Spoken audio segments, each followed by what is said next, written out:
babies, and I am finally back with another video. I took a little break because, you know, motherly duties. I had to get used to being a mom and business, all types of stuff. So I really didn't have time to record. But now that I finally made a schedule and I included my YouTube into that schedule, I will be back to being consistent on my channel. But let's just get this story time started, you guys. So as you see by the title, I will be telling you guys a story about my labor and delivery and how I induced myself. I know that sounds crazy, y'all, but I was considered full-term when I did this. So starting off, we're just gonna talk about when I was around 27 weeks. My baby, he was 100% E-phase. If you guys don't know what that means, it basically means like he was in the position to come out. Like he was all the way down. I don't know what it's called down there, but he was really low, and he was E-phase, meaning he could come out like he was in the right position to come out. So that was at 27 weeks. So I was having contractions and I was going into preterm labor. So I went to the hospital. They said, you know, I was having contractions, and I was like 1 centimeter dilated at this time. So they was like, oh no, it's too early. They did not want him to come. So they gave me a shot to like something for his lungs, so that if he did come early, like he would be able to breathe air. Because you know, when the baby's in your stomach, they're like swimming basically, and then when they come out, they breathe air. So they gave him a shot so that to like develop his lungs faster. And my doctor was like, yeah, he's probably gonna come within the next few weeks. So I'm panicking and I'm like, oh my gosh, like I'm not ready for him to come. I think I had like 3 months to go or longer, and I was just like, I wasn't ready for him to come. I didn't have a baby shower. I didn't have nothing for him. I was like panicking. And this was in January, like the beginning of January, and he was due the beginning of March. So I was just like, no, like I don't have time. So like I went home and I was like, crap, like I ordered a whole bunch of stuff. I kid you guys not, I spent around $800 on Amazon buying him stuff. I bought him a stroller, the bassinet, clothes, diapers, wipes. Like I just splurged basically because I was scared that he was gonna come and I didn't have anything for him. So I'm like, F it, let me just buy stuff now just in case he does come. So he did not come at all, literally. So, you know, I ended up having my maternity shoot. I was happy about that. Then I had my baby shower a few weeks after that, and I got a lot of stuff from my baby shower, and I kind of regret it. I don't know if that's the word, but I regret buying so much stuff for him because I ended up being able to have my baby shower. And the clothes that I bought him were preemie clothes. So after my baby shower, that was the end of January. It's now February. I want to say when I was around 36 weeks, that's when things started getting really hard for me. So I was talking to my doctor about like if I was able to get induced, because around this time he was like 7, like the beginning of February, he was around like 6.5 pounds, and I was 100 pounds before I was pregnant. So I gained about 20 pounds in my pregnancy, and it was all because of him basically. So I was just like, you know, going through it. I was having really bad heartburns, and I was having really bad back pain, and I think it's called my pelvis, I don't know, but my lower abdomen, it started to become really, like it hurt. Literally, it hurt to walk, it hurt to stand. Like I was just like, I can't do this no more. Like, so I asked my doctor like, hey, can you induce me? Like he's really big. And she was like, yeah, he is a good weight. If he was to come now, like, you know, he would be okay. But she was like, no, I guess there's a law in Maryland where like they're not allowed to induce a pregnant woman unless, you know, unless either the woman or the baby's in it is in danger and the baby needs to come out. So she was basically like, no, they can't induce me. But she was like, you know, around 37 weeks, you can induce yourself. She kept saying that. And she was like, you know, you can go on a yoga ball, you can do you can do a few things to induce yourself. She was like, I'm not saying induce yourself, but if you don't want to wait for him to come, you can induce yourself. That's literally what she did. And I was just like, okay. I was crying though, because I was like, hold on, let me call my mom. Because like, I just can't do this no more. I want him to come out. Like, I really wanted her to induce me. So she was like, she was going to schedule me for an induction, and she scheduled me for an induction at 39 weeks. They said they are allowed to induce you at 39 weeks, but they couldn't induce me when I was 36, 37, or 38 weeks. So I was like, ugh. And this is when I was 36 weeks.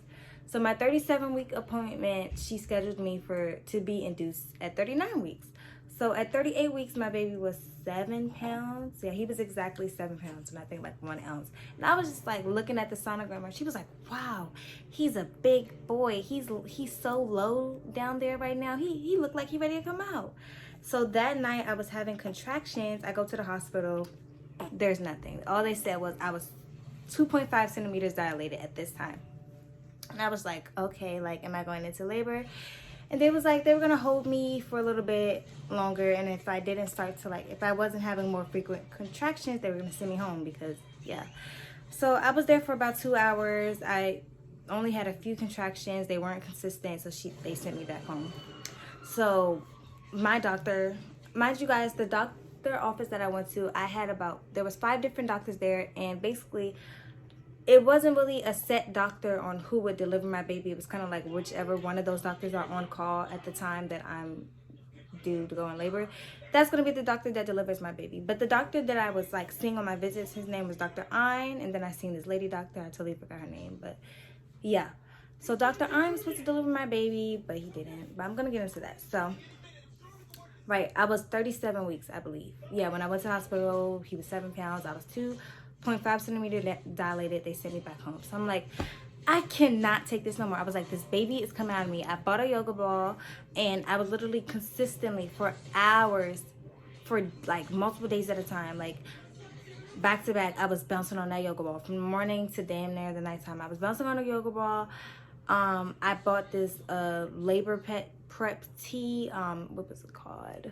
Raspberry leaf tea. If you guys know, they claim that helps you go into labor, but I was drinking that once I hit my 3rd trimester. Like my whole 3rd trimester I was drinking that, but that didn't do anything.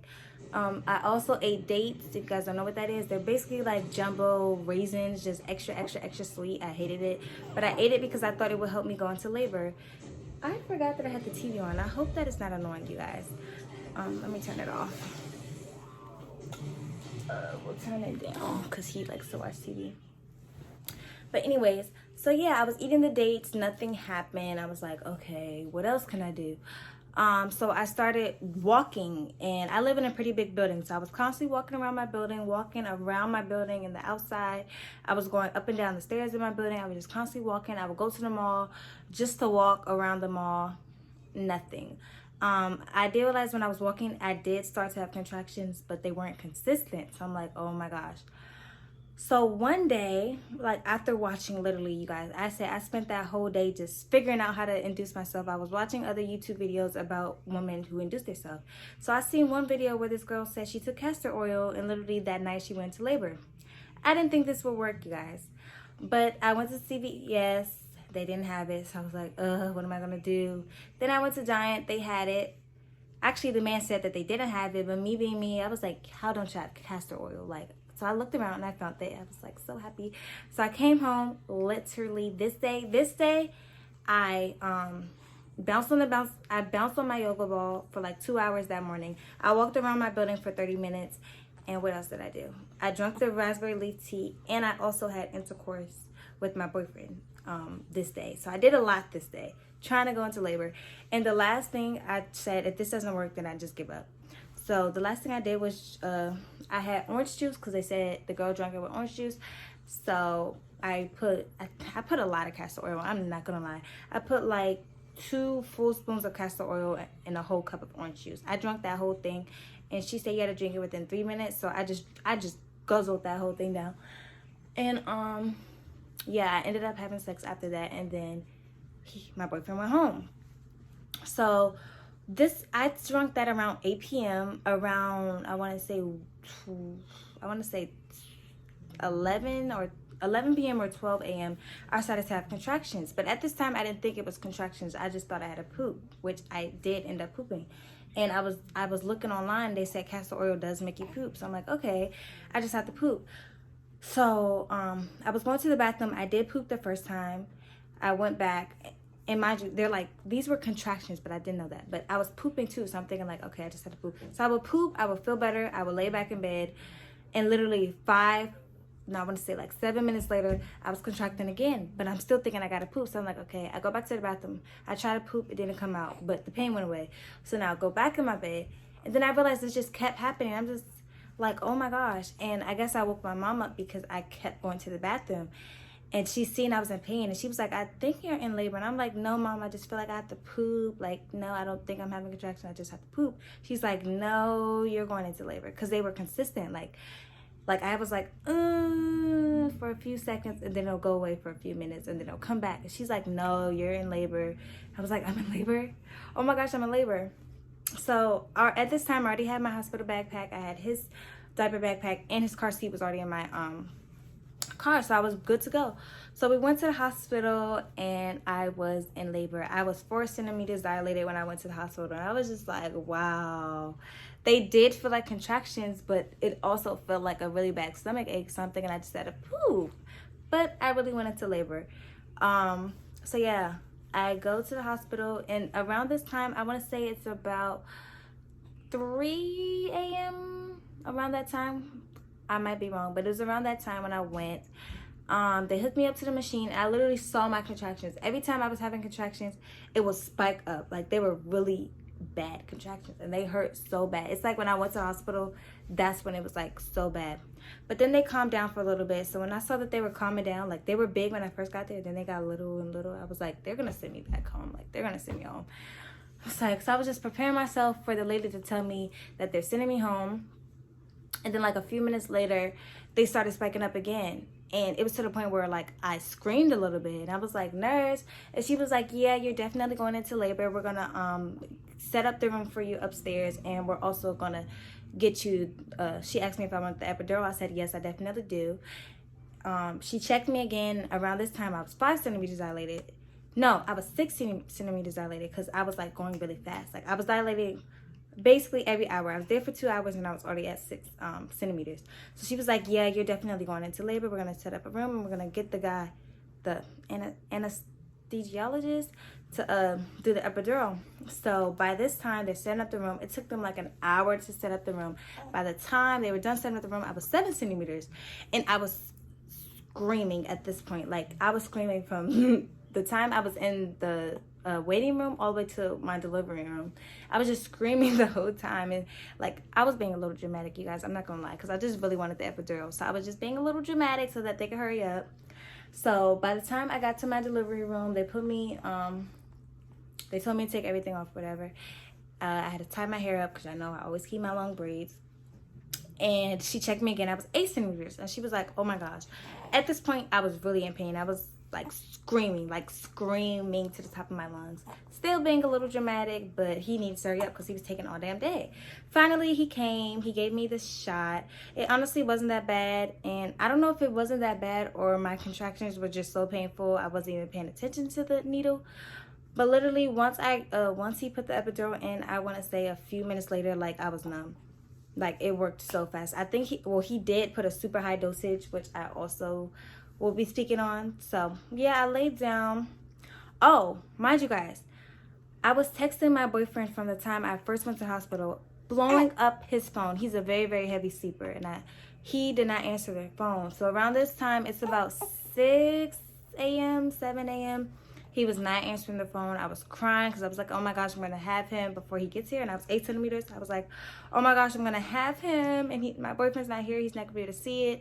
I kept telling the doctor, like, he's on his way. Even though he was on his way. I kept saying, yeah, he's on his way. Like, don't do nothing. I don't want to have him until my boyfriend gets here. So finally, around 7 a.m. And at this time, I was 9 centimeters. He finally responds. He's like, oh shit, he's on his way. So he lived 10 minutes from the hospital. So he got there really fast. Thank God. I also live close to the hospital too. I live like 5 minutes from it. So that was great. Anyways, so he got there. And I feel like once he got there, that's when the process got really slow. So he got there. I was still 9 centimeters. He was actually there when I got the epidural. I forgot to say that. He got there right before I got the epidural. Like once. No, he got there. Was it before or after? All I know is when he got there, I wasn't screaming anymore.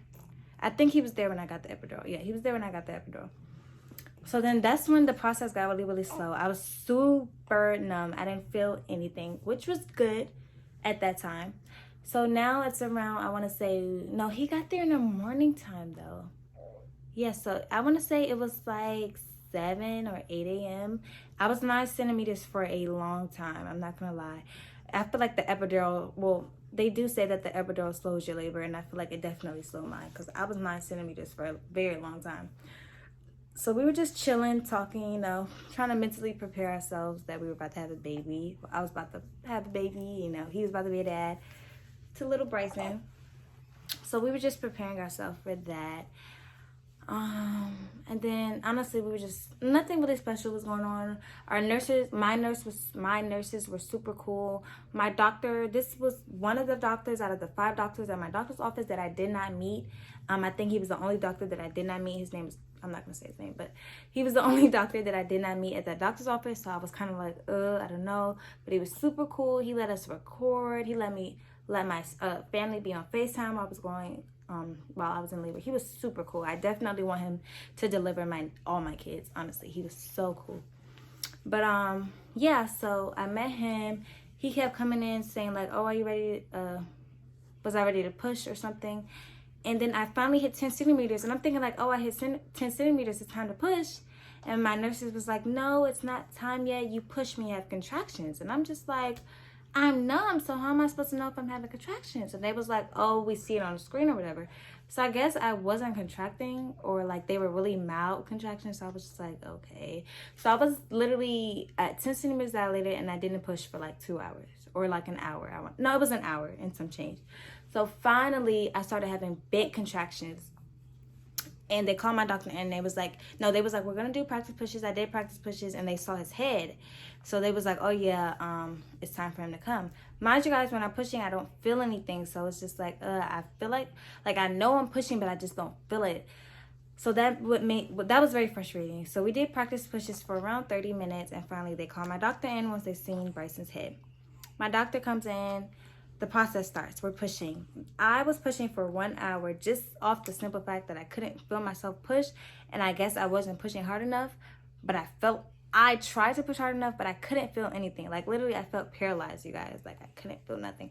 So I really did not like that. If you do get an epidural, please tell your anesthesiologist not to do a high dosage, because mine definitely did, and I didn't feel anything. Like, yes, you don't want to feel anything, but you also want to be able to push, and I couldn't feel nothing.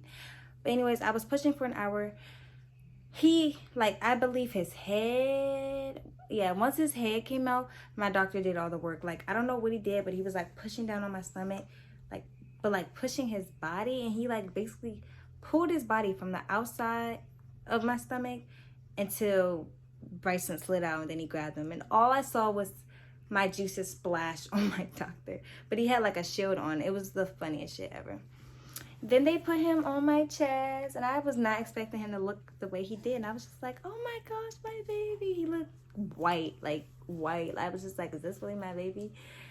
And then he was born, you guys. So I was in labor from 4 a.m. He was born at 1:18. I got his head on me.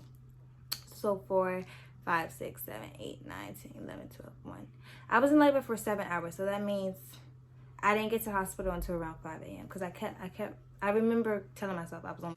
So you guys, my camera randomly decided to turn off, but he was 7 pounds, 12 ounces. He was born on February 24th, 2021 at 1:18 p.m. I'm running out of storage, so we're just going to end this video here. I hope you guys enjoyed this video. If you did, make sure to hit that thumbs up button. If you guys have any questions, feel free to comment down below, and I will try my best to answer them to my best ability. I did not make this video trying to tell women to induce themselves. Everybody's labor is different, so just because, you know, my induction went good, that doesn't mean yours will. So please don't induce yourself unless you talk to your doctor about it. But make sure to hit that subscribe button. Subscribe to my other channel, which is more fun. It's vlogs and girly stuff. This is more so my motherly channel, you guys. So I'll make sure to put the link to my vlogging channel in the description box. But I hope you guys enjoyed. Bye. Say bye, Bryson.